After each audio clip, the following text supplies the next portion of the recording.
So Exploring Catherine's Preakness insights and journalism's thrilling last-moment race tactics. it's Catherine. Catherine, yes. Yeah, I've seen she's posting all the time, and Sure she is. She's on it. And she is.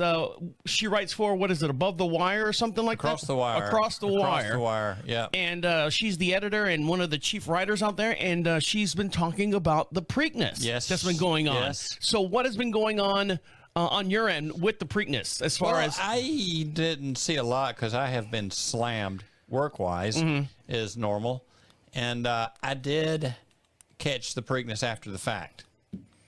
And You mean after it was done? after it was done? And I tried to place a bet after it was done, but I couldn't get him to take it. I usually try to bet afterwards. Try to sneak it under Try to sneak it under in. the wire. Under the wire, yes.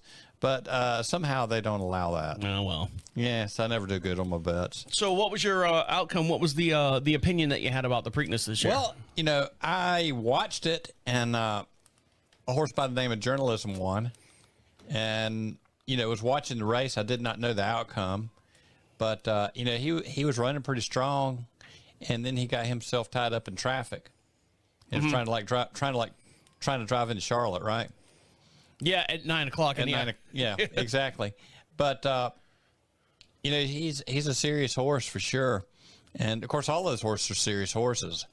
But, he was trying to accelerate, and he was blocked in, and he pulled a NASCAR maneuver, like old school NASCAR. Rubbin's racing, baby. Rubbin's racing. He rubbed on both sides, and he shot the gap. Two really important decisions by Umberto Rispoli. First, to stay on the rail. He has an opportunity right now to go around those horses. He chooses not to take it, which puts him in position not only to save ground, to get through between. If he goes around, I don't know if he wins. So he runs up inside, goal-oriented right here.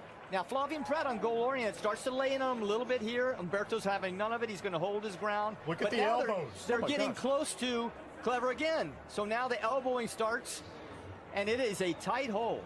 First it was Flavien with the elbow, and then Umberto gave as good as he got. And then you saw this part of it where goal-oriented really came over on Journalism. And poor Clever again down on the rail didn't know what to make of all this. What bravery. What bravery. This reminds me a little bit. 1933 Kentucky Derby, there was a race between Broker's Tip and Head Play they called the Fighting Finish. I mean, these two guys were going at it for a while. And I get Flavien trying not to make it easy on Journalism. That's his job, to not give it to anybody. But I think he went over the line in the last few strides of that contact and trying to finish him off. But the courage of the horse of Journalism to do this. Right there, that acceleration, you were thinking Gosker's got this. Yes. It's over. And what an acceleration in those last 20, 30 yards from Journalism.